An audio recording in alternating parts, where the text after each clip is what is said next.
Ruang kerja seorang kepala daerah sudah disulap sedemikian rupa, khususnya untuk Bupati Ponorogo, Bapak Sugiri Sancoko.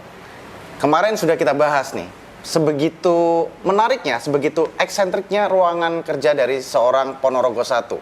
Tapi bagaimana ya dengan pembangunannya dan kehebatan Ponorogo yang selama ini digaungkan? Kembali di Obrol-Obrol, kita hadir bersama dengan kepala daerah, bersama dengan bapaknya masyarakat Ponorogo, the one and only Bapak Sugiri Sancoko. Asik. Masuk episode 2 nih ya, Kang Giri ya. Okay. Nah, senang sekali kita bisa kembali hadir lagi untuk sesi yang kedua atau episode kedua, di mana kemarin kita udah ngobrolin banyak hal tentang ruang kerja Pak Kang Giri yang menarik sekali untuk kita bahas. Nah, tapi menarik juga ketika kita membahas tentang pembangunannya, perekonomiannya. Pembangunan pesat Ponorogo hebat, itu merupakan tagline yang sering sekali digaungkan. Pertanyaan saya, Kang Giri, sebegitu pesatnya pembangunan Ponorogo, sebegitu hebatnya Ponorogo, seperti apa pesatnya pembangunan dan kehebatan Ponorogo yang selama ini Kang Giri lihat? Pertama, sebelum kita bicara membangun, kami ingin kilas balik ya.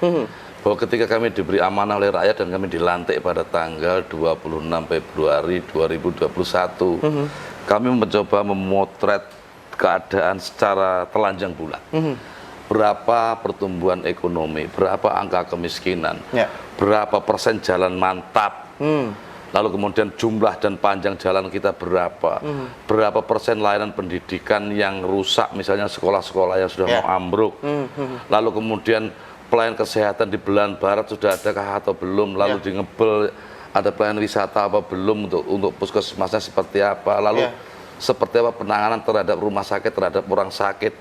Kami potret, kami telanjangi bulat-bulat betul, kemudian kami merumuskan yang sesungguhnya rumusan itu sudah ada dalam visi misi kami ketika kami mencalonkan diri. Ini kan visi misi yang kami rangkai dalam bernama Nawadharma Nyata, ini kan sebuah ramuan yang memang untuk Ponorogo kekinian. Tapi tidaklah kemudian pada saat yang sama COVID melanda, maka kita harus mencari sesuatu yang sangat prioritas. Nah, orang-orang ekspektasinya ketika COVID sudah selesai, maka jalan rusak, Kang, jalan rusak di mana-mana. Dulu zamannya Pak Amin, itu panjang jalan kami hanya 911,6, hampir 1000 kilo, 900,6 kilometer. Lalu kemudian zaman generasi setelahnya, kemudian Pak Ipong mengangkat jalan desa menjadi jalan poros desa. Jumlahnya 765,9. Jalan desa diangkat menjadi jalan poros yang itu menjadi domain kabupaten. Desa tidak lagi bisa membangun jalan itu karena sudah diangkat menjadi jalan poros. Jumlahnya 1.600 lebih, hampir 1.700 kilo, sama dengan Anyer Panarukan PP, Bos. Dengan APBD yang cuma 2,4, kami diberi beban harus menyelesaikan jalan yang hampir Anyer Panarukan PP. Maka kami tidak lagi memperbanyak penunjukan langsung dalam merencanakan anggaran, maka kami pinjam di pen itu, pinjam pen dengan PT SMI, tidak ada PR, hanya kecil sekali dari sekian, hanya sekian persen. Maka kami lakukan agak banyak memang, hampir 51 ruas, kami lakukan panjang-panjang, misalnya Suren Larak sampai tembus Pulung. Kemudian Soko, ini gagasan kami pasar Pulung sampai ke Budak, lalu Soko sampai ke Suru, sampai ke Sawo, lalu kemudian Sampung Badekan tembus, lalu kemudian Sampung sampai Puijo tembus sampai ke sana, kemudian Ngebel. Ini tahap pertama sudah lumayan agak mungkin, tahap kedua sedang kita selesaikan dengan APBD sekarang ini. Maka nanti akan tiba suatu ketika jalan-jalan bagus. Tapi bagaimana dengan pelayanan kesehatan, pelayanan sekolah? Hampir 132 sekolah SD yang sudah mau roboh, Bos. Ini tidak boleh ditinggalkan, karena ditinggalkan sebentar ngurusi jalan, ini roboh, kacau kualitas pendidikan kami. 132? Hampir 132 bangunan SD yang hampir roboh. Bahkan di Karangpeten Pulung sudah keduluan roboh. Maka hari ini kami bangun itu, dan mudah-mudahan ya hampir 111-an lah yang tahun ini kami rehab total untuk bangunan SD sekolah. Total ya? Full? Total. Ya, ada yang anggarannya 800, ada yang 300, tergantung derajat kerusakannya. Maka tahun ini kami bangun semuanya. Rumah sakit juga begitu. Belahan bagian barat, Sekayu ke barat ini kan belum punya rumah sakit. Penduduknya juga banyak, ada 6 kecamatan, belum kami memangku kecamatan, ada Bantar, Nawangan, ada kemudian Purwantoro, termasuk ke sana yang wilayahnya Wonogiri juga butuh pelayanan kesehatan yang kita kan sudah habitnya pada Iya, kesini iya, nih iya, ceritanya. iya. Kemudian Parang, Magetan juga kesini, maka kami bangun rumah sakit tipe D yang dulu rumah sakit Kauman, Puskesmas Kauman, kami bangun menjadi rumah sakit tipe D. Tahun ini selesai. Oke. Tahun ini selesai. Bagaimana dengan rumah sakit umum yang pelayanan dipandang dulu lambat, dokternya tidak ini, perawatnya mencucu, front office-nya tidak ramah, lalu kami ingin merubah itu semua, dirubah semua rumah sakit sekarang sudah kelihatan ramah. Direktur kami open bidding, lalu kita mendapatkan direktur baru, lalu kemudian sudah ada percepatan, bagaimana cat lab, bagaimana HD, bagaimana buahnya yang harus kami lakukan. Di antara cepitan-cepitan anggaran. Nah, sekarang kita bicara kalau rumah sakit sudah, pendidikan sudah mulai kita jalankan, infrastruktur sedang berjalan, ekonomi. Hampir 100% penduduk Ponorogo itu dia bertani. Saya pun punya sawah, wartawan pun punya sawah, polisi punya sawah, Pak Guru punya sawah. Kalau diiris betul, hampir 100% penduduk kita adalah pernah akrab dengan pertanian. Tapi lagi-lagi saya menghitung data kembali, 11,7% penduduk kita hanya punya lahan di bawah 1 kotak. Lalu kemudian 12% lebih di bawah 2 kotak. Artinya kalau digabung antara 1 kotak dan 2 kotak itu hampir 22,9%. Yang harus kita pikirkan. Musim pupuk dia sibuk umek pupuk, musim panen tidak cukup, musim becek, musim apa mereka. Tapi dia tidak bisa dikategorikan miskin karena tanahnya, rumahnya juga berkeramik, tembok, dia punya handphone, dia punya motor, tapi tidak punya penghasilan karena hanya 1 kotak. Saya umpamakan tadi, misalnya 1 kotak itu dengan pupuk terbaik, benih terbaik sekalipun, dalam 1 kotak hanya menghasilkan 1 ton. Dengan harga tertinggi sekalipun, 6.000 misalnya harga gabah, dikalikan 1.000, dikalikan 6.000, 1 ton 1.000 kilo kan? Dikalikan 6.000 per kilo, hanya 6 juta, dibagi 4 hanya 1,5 juta. Kalau dipotong biaya tanam, tenaga kerja, biaya pupuk, biaya benih, biaya pestisida, biaya banyak hal, habis tidak kebagian. Maka di sini terjadi pabrik mulut, Bos. Pabrik umek luar biasa, umek ini. Pro kontra selalu terjadi musim becek, umek, musim pupuk, umek. Hanya problem memang tidak puas karena keadaannya tidak cukup. Maka kami harus menginisiasi kota ini, di samping saya punya program pertanian yang sebentar lagi saya launching bernama Rojokoyo. Dia mendapatkan kredit dari Bank BPR Jatim. Lalu kemudian dia untuk dulu begini, tak cerita ya. Nenek moyang kami punya sapi di depan rumah namanya Rojokoyo. Di belakang rumah pasti punya kambing. Di sebelah kambing ada kandang ayam. Nah, sawah yang 1 kotak itu hanya bisa untuk makan. Berasnya tidak boleh dijual untuk makan. Lalu kemudian damennya, jeraminya dibuat pakan sapi. Lalu kemudian kambingnya bisa mencari ramban atau ngarit. Lalu dedeknya bisa nyombor kambing. Lalu dedeknya lagi untuk menir-menir untuk pakan ayam. Sehingga untuk makan dia beras masih ada dengan 1 kotak cukup untuk 4 bulan. Untuk ekonomi berikutnya ketika ragat sekolahan ada kambing, ada ayam, ada sapi. Ini Rojokoyo. Ini bisa menjadi circle. Ini sudah hilang dari peradaban kita. Maka kita kembalikan, kita ulik kembali dengan lebih modern. Maka kami menghadirkan anak-anak muda yang namanya PKK Akademia, Pemuda Hebat, Silver P. Ini untuk kader, untuk menuju transformasi biar pertanian kita kembali hebat. Anak-anak tidak malu menjadi anak petani, tapi punya inovasi yang dasar dan kita akan ulik itu. Itu artinya pembangunan yang pesat yang dimaksud tidak hanya masalah infrastruktur saja, tapi juga SDM ya. Bagaimana masyarakat juga bisa memiliki pola pikir yang inovatif, yang kreatif, khususnya untuk anak-anak muda yang tadi juga sudah digerakkan. Dan semakin menarik sepertinya obrolan kita.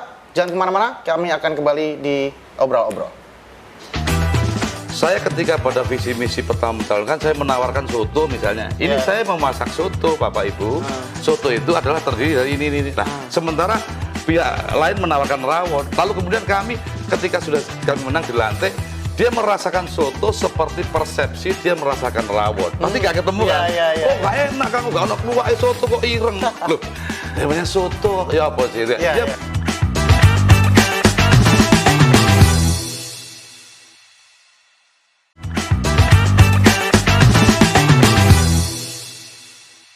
Kembali lagi di Obrol-Obrol, masih juga bersama dengan Bupati Ponorogo, Bapak Sugiri Sancoko. Masih juga dengan kopi yang luar biasa enak. Kita seruput dulu.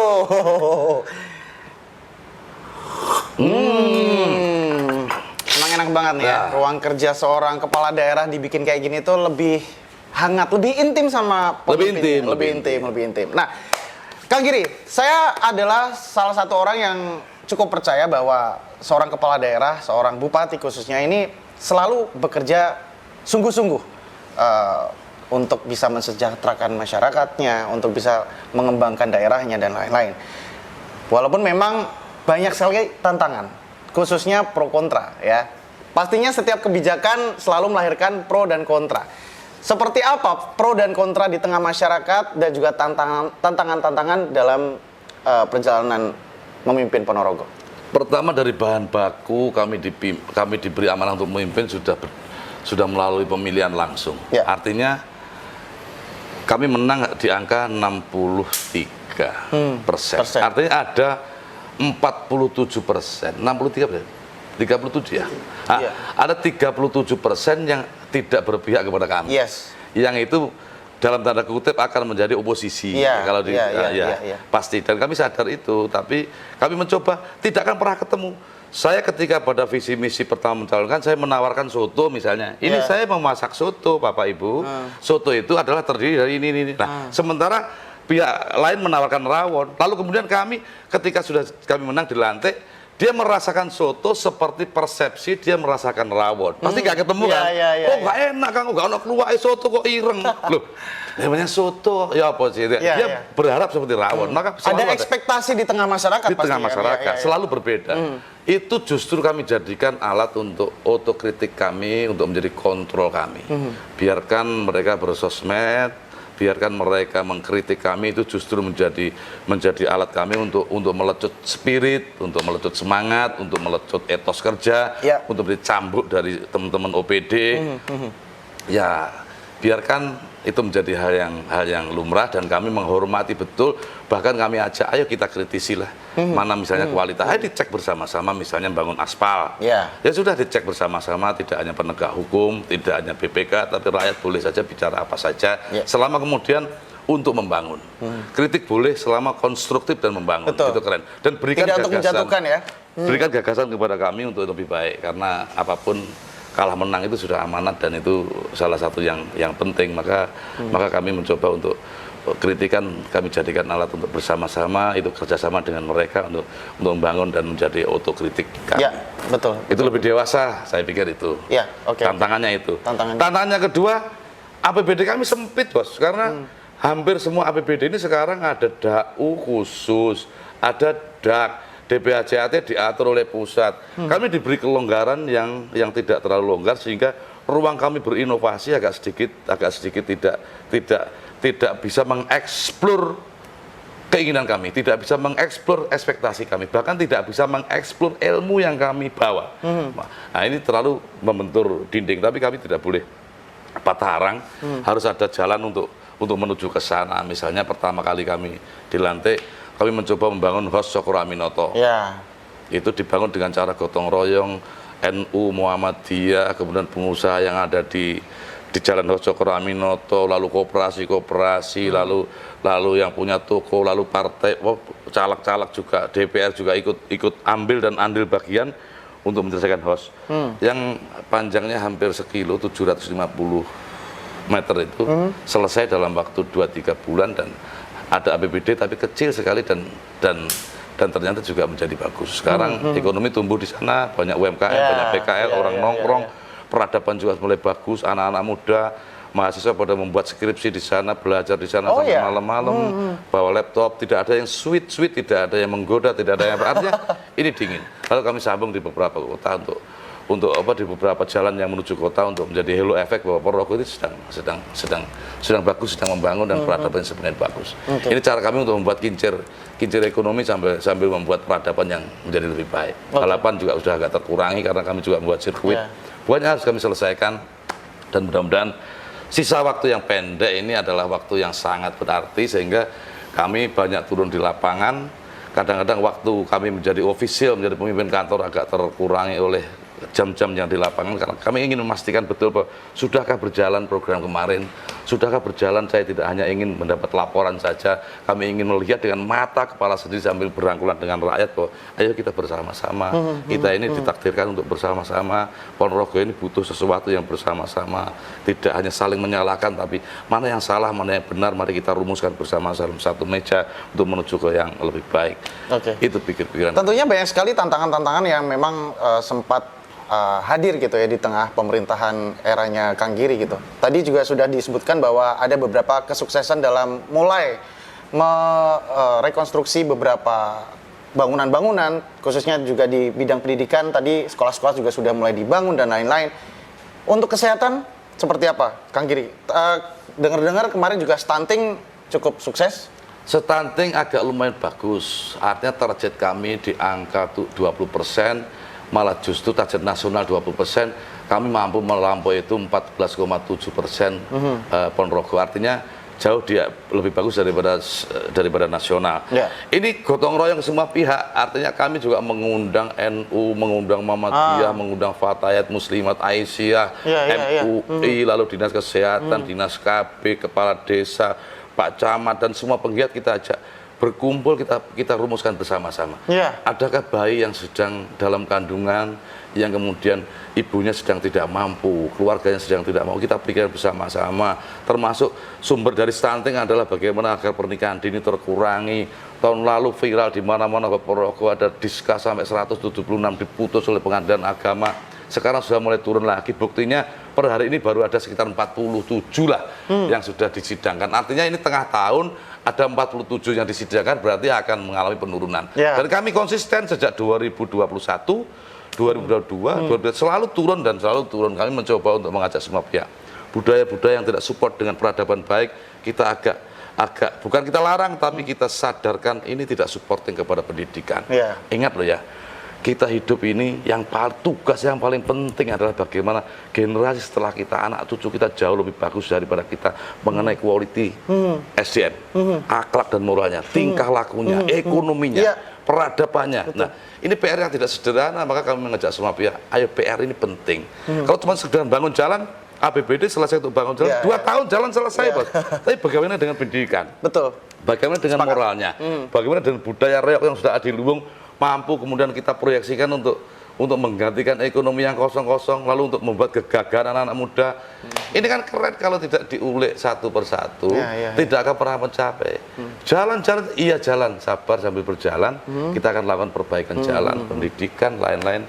Tapi membangun SDM adalah membangun semangat kita agar generasi setelah panjenengan, setelah kita adalah generasi yang hebat. Betul sekali. Lahir dari rahim Ponorogo. Sangat sepakat bahwa beberapa pembangunan infrastruktur bisa dikejar, bisa dikebut gitu. Tapi salah satu hal yang cukup penting juga, bahkan sangat penting adalah bagaimana membangun sumber daya manusia, pola pikir, bagaimana masyarakatnya juga bisa lebih maju dalam hal bersikap dan lain-lain, beretitude dan lain-lain. Dan itu merupakan salah satu PR juga yang harus dijalankan oleh pemerintah Kabupaten Ponorogo dan juga masyarakatnya sendiri. Nah, menarik juga tadi sudah dibahas masalah pembangunan jalan, sekolah, kemudian stunting, di kesehatan juga, kebudayaan. Nah, ini penting juga, Reok Ponorogo. Nanti kita akan balik lagi, kita akan bahas sehebat apa Reok Ponorogo di kancah dunia mungkin ya. Jangan kemana-mana, tetap di Obrol-Obrol. Bagaimana ini urusan budaya. Budaya ini komplit tuh, Reok. Ada seni musik, ada seni topeng, ada seni kriya, ada seni tari, ada seni bela diri, ada seni kanuragan, ada seni musik saja. Musik tok itu sudah membuat kami terharu dan membuat kami terbelalak karena kenapa?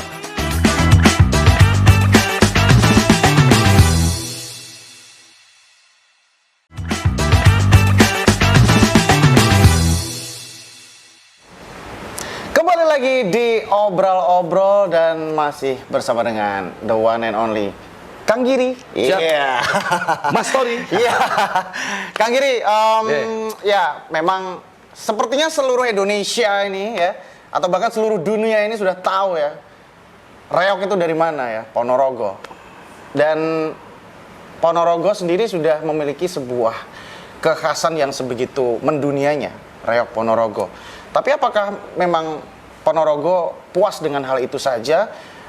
Oke, Ponorogo sudah Reog sudah mendunia, tapi bagaimana dengan Ponorogonya sendiri? Tentunya hal ini juga tidak menjadi acuan untuk Ponorogo berhenti mengembangkan berbagai hal-hal kreatif, khususnya di bidang ekonomi kreatif. Seperti apa Kang Giri melihat hal ini? Memang betul. Kami bangga, dan cara bangga kami kepada Reog karena itu warisan leluhur yang telah menciptakan Reog itu, kami agak sedikit keras dalam memperjuangkan Reog. Pertama, kami daftarkan pada tahun 2021 awal itu, kami daftarkan ke ICH UNESCO. UNESCO, oke. Kami belum berhasil. 2022 kami dikalahkan dengan jamu. Oke. Tidak masalah bos, karena keputusan ada di Jakarta. Saya menerima dengan lapang dada walaupun di demo oleh seluruh Reog Ponorogo. Itu memang didaftarkan sebagai warisan budaya tak benda dari Indonesia. Saya pengen kemudian Reog ini dicatat karena adiluhungnya. Bayangkan kemudian kami tidak meremehkan jamu ya, sekali lagi mohon izin tidak menyalahkan, tapi bagaimana ini urusan budaya. Budaya ini komplit itu Reog. Ada seni musik, ada seni topeng, ada seni kriya, ada seni tari, ada seni bela diri, ada seni kanuragan, ada seni musik saja. Musik tok itu sudah membuat kami terharu dan membuat kami terbelalak. Karena kenapa? Dua gagrak gamelan, kalau di dalam gamelan Jawa itu ya, ada pelok, ada selendro. Itu dua gagrak yang biasanya dalang kalau teng tong, begitu selendro dia puter, ini puter. Ini Reog dalam satu racian dia bisa memainkan pelok, dilakukan pelok bisa, dilakukan selendro bisa, trompetnya pelok, gamelannya selendro, bisa diracik menjadi satu kutub yang keren. Itu Reog. Ada tarian, ada seni olahraga, ada seni perannya juga di situ. Seni peran, seni teater, seni apa saja komplit di sana. Dan saya pengen ini loh, kalau bicara Reog ini adiluhung, dan mestinya Indonesia berkewajiban untuk mengusulkan biar dicatat di UNESCO. Saya juga memberikan usul agar kemudian usulan Indonesia tidak remeh lah. Reog adiluhung, maksud mengusulkan yang lain kan remeh, eman-eman, UNESCO-nya mencatat. Nah ini ayo kita usulkan, biar usulan selalu berkualitas. Ini loh Reog itu kualitas, friend usul itu Mas Menteri. Saya minta kepada Mas Menteri untuk mengusulkan itu, dan barangkali dijanjikan saya tahun depan mau diusulkan. Oke. Kami tunggu Mas Menteri. Tapi kami di samping menunggu Reog itu, kami mencoba untuk membuat monumen Reog di Ponorogo. Sudah kami anggarkan secara multi-years, bahkan Bu Gubernur sudah membantu 30 miliar untuk pelaksanaan monumen Reog itu. Di bawahnya ada museum, lalu ada hub besar, ada amphitheater, nanti ada pertunjukan, di situ ada wisata edukasi, ada seperti bagaimana anak-anak bermain Reog dengan harimau-harimauan, dengan apa. Nah ini keren. Ini di Batu Cadas di Gunung Gamping Sambung. Ini akan menjadi kota baru di sana, dan mudah-mudahan rakyat. Untuk progres pembangunannya sendiri sudah berapa persen? Sekarang sedang selesai pondasi, stros sudah selesai, tinggal cor, dan kemudian tahun ini barangkali sudah hampir 50%. Tahun depan nanti pasti bisa diresmikan untuk bangunan utama, monumen, dan museum. Yang lainnya kami sambil market berjalan, kami pihak ketiga kami ajak untuk bicara, misalnya hub waterboomnya, ada apa ini banyak kan seluas itu, biar kami menggandeng pihak ketiga, tapi bangunan utama selesai pada tahun depan. Ini kan menjadi pengulih ekonomi untuk mengisi tadi yang pertanian. Kalau dengan cara Reog, kunjungan wisata banyak, hotel laku, UMKM laku, kuliner laku, maka secara otomatis ada kincir ekonomi yang berjalan. Perputaran roda perekonomian ya. Ini pasti akan berjalan mengalir. Siapa yang paling sejahtera? Pertama pasti orang sekitar. Yang kedua PAD untuk Ponorogo, dan yang ketiga kegagalan Reog ini mendunia, dan saya menjamin dengan cara ini maka Reog akan abadi dan bisa kita proyeksikan ke depan. Di samping kita juga terus transmisi budaya sampai ke SD, sampai ke anak-anak kecil, sudah tidak bisa diragukan. Kalau anak kecil SD kita ada tabuhan Reog, pasti dia tahu ini tabuhan Ganongan, ini tabuhan Jatilan, ini tabuhan Pembarong, pasti dia paham anak-anak kita. Tanpa kita ajari, mereka transmisinya berjalan secara natural, dan ini keren sekali. Itu artinya berarti di area tersebut nantinya juga akan banyak sekali suguhan-suguhan Inilah yang kami sebut kota budaya. Lalu kemudian kami tidak boleh, ada kekuatan dasar yang disebut kota santri. Ponorogo ini kota santri, ada ratusan pondok pesantren yang dulu mondok di Tegalsari. Dari Tegalsari lahir pondok-pondok di Indonesia. Dulu bahkan dari Tegalsari itu lahirlah pondok-pondok yang ada di yang ada di bahkan menjadi kurikulum pondok di pesantren di seluruh Indonesia. Maka kota santri dan budaya kita sandingkan menjadi satu, sehingga kemudian mulai hari ini SD wajib iso ngaji. Itu Perbup. SMP wajib iso ngaji, lulus SD juz amma kudu hafal. Ini sama siapa nih Kang Giri? Ini sama teman-teman anak-anak pengajian, anak-anak biar kami ya keren lah Bos, santri tobat kita ini. Ini mafia selawat. Mafia selawat. Iya. Itu kira-kira sehingga saya pengen dua roda budaya dan roda pesantren di samping ekonomi itu bisa mampu membuat Ponorogo pelan-pelan menjadi peradabannya baik dan keren. Sebuah akulturasi budaya juga ya, Iya. antara budaya dan juga agama begitu. Luar biasa. Kang Giri, banyak sekali hal-hal yang sudah dilakukan. Dan banyak juga PR-PR yang masih menanti di masa depan ya. Apa saja PR-PR yang akan dikerjakan oleh pemerintah Kabupaten Ponorogo khususnya, dan ya inovasi apa lagi yang akan dibuat? Gebrakan apa lagi yang akan dibuat? Pertama, kami belum punya hub UMKM. Artinya kami sudah punya Gadung Melati yang di belakang panggung itu adalah hasil dari UMKM yang ada di desa, mulai dari olahan makanan, olahan kerajinan sudah kami kumpulkan di sana. Sebentar lagi akan ada di Pasar Lanang, itu kami siapkan untuk hub UMKM.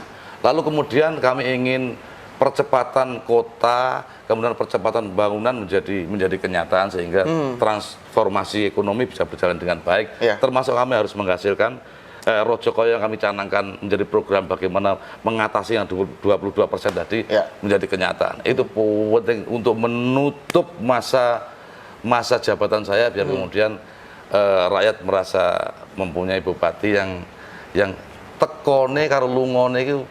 Artinya kan ada datang tidak menggenapkan, pergi tidak mengganjilkan. Nah, aku mencoba untuk bersama-sama dengan rakyat, ayo kita isi yang kurang. Barangkali saya masih ada yang belum puas terhadap diri saya, memang masih banyak yang harus PR yang kita jalankan, tapi kami tidak pernah berhenti berinovasi, selalu bersama rakyat untuk monggo, ini PR kita bersama-sama, saya tak menjadi dirijen, dan kemudian inovasi-inovasi itu akan terus kami dorong, biar kemudian rakyat memahami bahwa keberadaan kami tidak lagi bupati yang top down, tapi kita bersama-sama berangkulan dengan rakyat untuk membangun Ponorogo yang milik kita bersama-sama ini. Tapi yakin akan pamit atau masih ingin bertahan? Tergantung rakyat. Saya tidak pernah menjadi bupati yang bermental calon. Artinya biarkan kemudian rakyat yang akan menilai apakah saya baik, apakah saya buruk. Kalau rakyat menghendaki tidak kuelek Kang, ya sudah. Kita dengan legowo tidak akan memaksakan, karena yang kita cari apa sih? Raga Dewi Sokeh. Kemudian capek luar biasa. Kalau tidak dengan pengabdian, tidak dengan keikhlasan, maka bupati akan rugi. Maka bersama rakyat, ayo sudah. Ini kita selesaikan bersama-sama untuk kita saling bergandengan untuk menuju Ponorogo yang lebih baik, lebih damai, tanpa harus mengalahkan siapapun. Itu artinya siap untuk pamit dan siap untuk melanjutkan program kerja? Siap untuk melanjutkan program kerja, tergantung pemiliknya adalah rakyat. Juraganya adalah rakyat. Juraganya rakyat. Wow, luar biasa sekali ya ngobrol sama Kang Giri ya, Bapak Bupati Ponorogo Sugiri Sancoko, yang menyenangkan sekali. Ruang kerjanya sangat hangat, sangat intim, sangat dekat.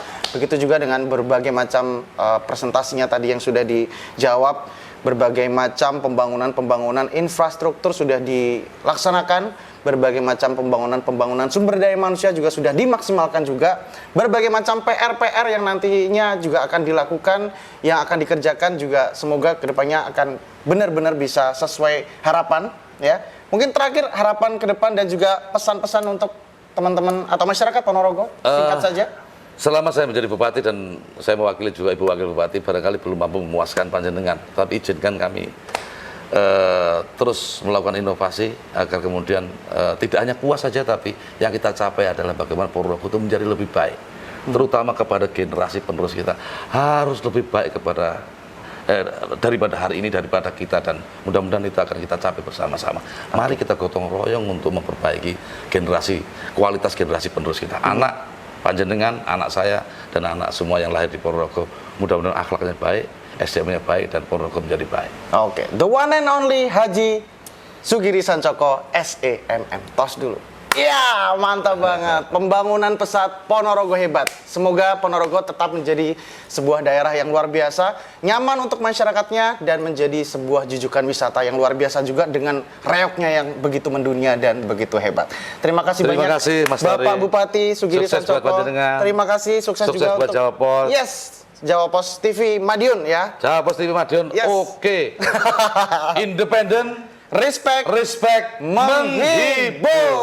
Dan pastinya terima kasih juga untuk para pemirsa Jawa Pos TV Madiun yang sudah menonton program Obrol-Obrol 2 episode bersama dengan Kang Giri. Banyak sekali pembahasan yang sudah kita obrolkan ya dengan hangat, dengan intim. Semoga juga bisa memberikan inspirasi untuk teman-teman semuanya dan bisa memberikan dampak positif untuk semuanya ya.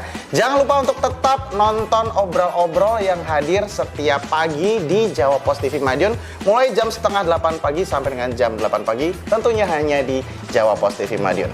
Saya Tori Andromeda, ada juga Bupati saya Ponorogo Sugiri Sancoko. dan juga kerabat kerja yang Semangat. bertugas. Mengucapkan terima kasih banyak atas perhatian Anda. Selamat pagi dan sampai jumpa. Wassalamualaikum warahmatullahi wabarakatuh.